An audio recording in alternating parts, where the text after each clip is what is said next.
Hi, I'm here with Mickey Foster from FedEx. Hello. How are you? Great to see you. Great to finally meet you in person. Yes, we've talked on the phone, exchanged emails. And finally today. Yes, great to see you. You moderated a great session today on sustainability. Would you like to give us a few highlights? Sure. I mean, there's about the third or fourth session here at the NIRI annual conference on sustainability.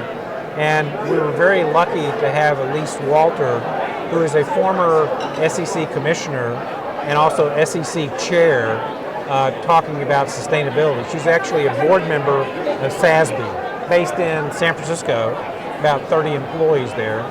And so she was talking about the importance of sustainability for companies.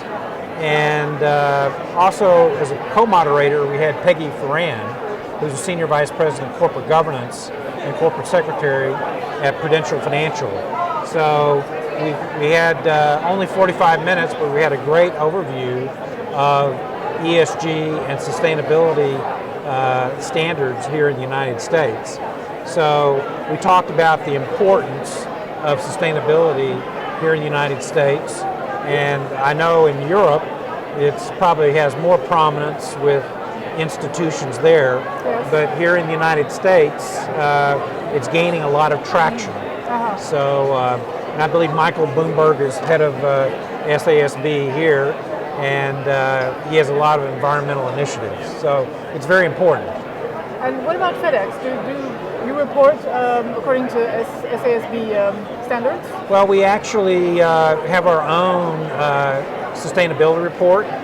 We do an annual report that comes out every year, and obviously with owning 650 airplanes and having a very large truck fleet, we burn a lot of fuel. Sure. And so we do have sustainability standards that we're trying to reach and goals that we're trying to reach.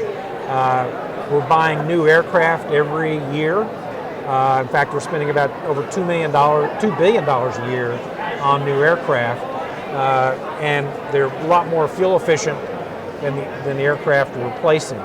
So it's good for the environment. It's also very good for the shareholders because every new plane that comes in adds to the bottom line. Mm-hmm. So we are very active in the sustainability space. And so, Mickey, you're also on the committee for the new IRC exam. So, can you give us maybe a few tips on what type of questions these candidates will have to answer? Well, actually, it's been going on for a couple of years now. We've actually given the test now to 3 different times, and there's about I think 109 or so folks that have passed the test so far. And it's a test of about 200 questions. It's actually 180 of them get scored, and the other 20 are going to a bank that we use later on. And so we're doing that. We actually had a committee meeting today, the Certification Council did, and we're talking about going to instant scoring. So actually you'll be able to take the test. Right now, folks in investor relations can take the test 3 times up to, you have a choice of 3 times during the year. And in fact, next week, after this conference, you'll have a week to do it, and covering 2 Saturdays. So people can sign up for that. It has a lot to do with the practice of investor relations. People usually read the body of knowledge that NIRI has put out, and so you can get the body of knowledge to have sort of a database. It's actually not that thick, but it's a very good resource. And we're actually talking to other investor relations societies around the globe about how they could also take our test for certification.